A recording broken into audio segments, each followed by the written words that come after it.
यह कहानी शुरू होती है एक छोटी सी गिलहरी से। अभी उसने अपने बच्चों को जन्म ही दिया था कि तभी उसकी जिंदगी में तूफान आ गया।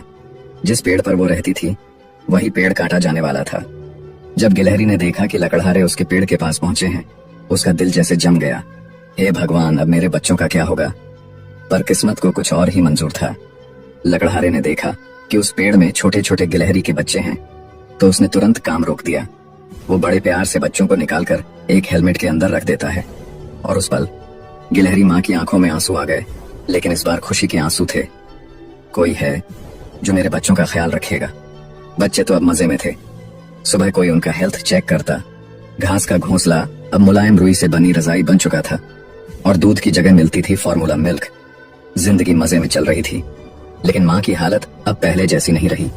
अब वो अकेली थी, भूख से तड़पती। फिर भी जो भी खाना मिलता वो अपने बच्चों के लौट आने की उम्मीद में छुपा देती।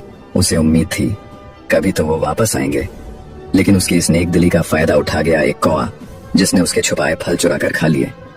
फिर भी गिलहरी माँ ने हार नहीं मानी। ऑस्ट्रिया की पतझड़ में उसने कहा, फल कम हो तो क्या, ये नजारे भी किसी जन्नत से कम नहीं। दूसरी गिलहरी तो दिन रात फल जमा करने में लगी थी, पर जो कुछ भी वो छुपाती सब उड़न खटोला बतख ले जाती। वो जितना छुपाती बतख उतना ढूंढ लेती, जैसे किस्मत मजाक उड़ा रही हो। आखिर में उसने कहा, फल नहीं तो क्या हुआ, अब तो मैं अपना घर बनाऊंगी। वो और उसका साथी रात दिन सूखी घास से घोंसला बुनते रहे, क्योंकि उनके लिए वही घास सर्दियों की रजाई थी। और बर्फ की पहली परत के साथ गिलहरी फिर लौट आई अपने घर के पास। फल चोरी हो चुके थे, पर इंसानों ने पेड़ों के नीचे एनिमल फूड स्टॉल लगा दिए थे। वाह, इंसान भी अब हमारे दर्द को समझने लगे हैं।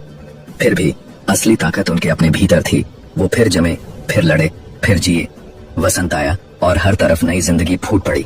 यहाँ तक कि एक नीली चिड़िया ने भी गिलहरी के पास घर बनाया। गिलहरी मुस्कुराई, अब ये पेड़ फिर से जिंदा हो गया।